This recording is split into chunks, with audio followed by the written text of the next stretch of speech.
Sean bienvenidos estudiantes de octavo grado a este video educativo, el cual llega a ustedes gracias a la Universidad Pedagógica Nacional Francisco Morazán, a través de la Coordinación General de Práctica Profesional y el Departamento de Ciencias Matemáticas. Les saluda el estudiante de Práctica Profesional 2, Arnold Chávez. El día de hoy estudiaremos los ángulos formados por dos rectas y una transversal, y la relación entre ángulos correspondientes.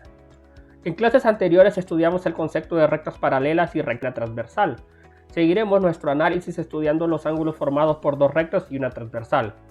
Acompáñenme a estudiar este maravilloso tema. Observemos con atención que en la siguiente figura tenemos dos rectas llamadas L y M. Además tenemos una recta transversal llamada N. Notemos que al tener esto se forman dos regiones. Una región interna, que es la que se forma entre las dos rectas, y la región externa, que es la que se ubica fuera de estas dos rectas. Al mismo tiempo notamos que se forman 8 ángulos. Observemos que el ángulo B, C, E y H se encuentran entre las dos rectas, por lo que diremos que se encuentran en el interior. Dado esto, diremos que estos ángulos se llaman ángulos internos. ¿Cómo le podemos llamar a los ángulos que se encuentran en la parte exterior? Como por ejemplo el ángulo A, D, F y G. Por estar en el exterior los nombramos como ángulos externos. Además, dentro de los ángulos internos, ¿cómo se encuentran ubicados el ángulo C y el ángulo E respecto a la transversal N? Vemos que están ubicados en diferentes lados de la transversal. ¿Qué otra pareja de ángulos internos está ubicada en diferentes lados de la transversal? Vemos que el ángulo B y el ángulo H también están ubicados en diferentes lados de la transversal. Entonces, cuando dos ángulos internos están ubicados en diferentes lados de la transversal, reciben el nombre de ángulos alternos internos. Ahora, dentro de los ángulos externos, ¿cómo se encuentran ubicados el ángulo A y el ángulo G respecto a la transversal N? Vemos que también están ubicados en diferentes lados. ¿Qué otra pareja de ángulos externos está ubicada en diferentes lados de la transversal? Observemos que el ángulo D y el ángulo F también cumplen con esta misma característica. Entonces, los ángulos externos que están ubicados en diferentes lados de la transversal reciben el nombre de ángulos alternos externos.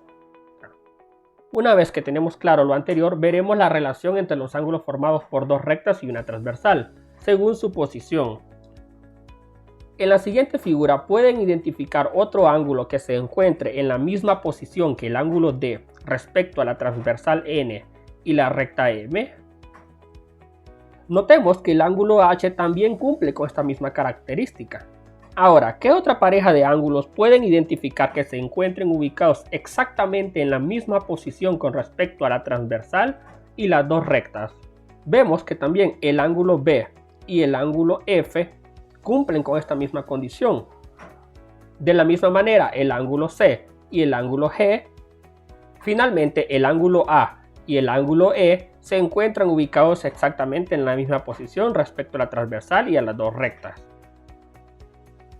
Entonces, estos ángulos que se encuentran ubicados del mismo lado de la transversal y del mismo lado de las rectas cortadas por la transversal se les conoce como ángulos correspondientes. Ahora, en la imagen, ¿cómo se encuentran ubicados el ángulo D con respecto al ángulo B? Notemos que estos dos ángulos comparten el vértice y sus lados son opuestos. Por ello reciben el nombre de ángulos opuestos por el vértice. Las otras parejas de ángulos opuestos por el vértice son las siguientes. Ahora realizaremos una actividad. Supongamos que tenemos dos rectas llamadas L y M, las cuales son cortadas por una recta transversal llamada N, de tal manera que sus ángulos correspondientes son congruentes. ¿Qué podemos inferir acerca de estas dos rectas? Con las herramientas básicas podemos hacer algunas cosas.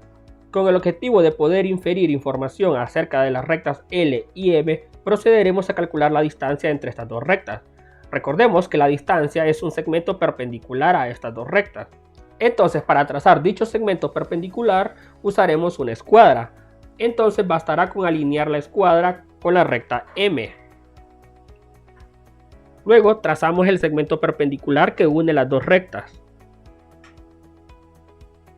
Ahora moveremos la escuadra a otro punto sobre la misma recta, de la siguiente manera.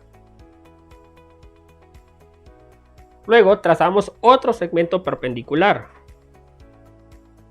Ahora podemos retirar la escuadra. Ahora, con una regla podemos medir dichos segmentos perpendiculares. En el caso del primer segmento, notamos que mide 3 centímetros. Hacemos lo mismo con el segundo segmento y notamos que mide 3 centímetros también. Entonces, dado que ambos segmentos en color rojo son perpendiculares a la recta L y a la recta M, ¿qué significa cuando la distancia entre las dos rectas es la misma siempre? Muy bien, significa que las rectas son paralelas. Entonces, el análisis hecho a nuestra figura indica que la recta L es paralela a la recta M. En general, si la recta N corta a las rectas L y M y los ángulos correspondientes tienen la misma medida, entonces L es paralela con M. Es normal que nos surja la interrogante: ¿en sentido contrario es válida la proposición? Resulta que la proposición en sentido contrario también es válida y nos dice que si L es paralela con M y estas son cortadas por una recta N, entonces sus ángulos correspondientes tienen la misma medida.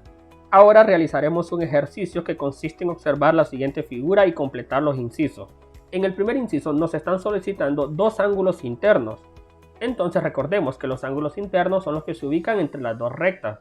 En este caso, dos de los cuatro ángulos internos son el ángulo C y el ángulo D. Para el inciso B nos están solicitando dos ángulos externos. En este caso vemos que dos de los cuatro ángulos externos son el ángulo B y el ángulo A. Para el tercer inciso se pide el ángulo correspondiente con el ángulo A, y en el cuarto inciso el ángulo opuesto por el vértice con el ángulo Z. Los invito a que den pausa al video y puedan realizar esta actividad. Pueden comparar su respuesta con la que aparecerá en este momento. A manera de resumen, en la clase de hoy estudiamos en primera instancia la relación entre los ángulos formados por dos rectas y una transversal. Luego definimos los ángulos internos como aquellos que se ubican entre las dos rectas, y los que se encuentran fuera de estas los llamamos ángulos externos. Luego, los ángulos internos y externos que se ubican en diferentes lados de la transversal reciben el nombre de ángulos alternos internos y alternos externos respectivamente. Por otra parte, si los ángulos se ubican exactamente en la misma posición con respecto a la transversal y las dos rectas, los nombramos como ángulos correspondientes. Y cuando estudiamos estos en rectas paralelas encontramos dos resultados. El primero me dice que dadas dos rectas paralelas y estas son cortadas por una transversal, entonces sus ángulos correspondientes miden lo mismo.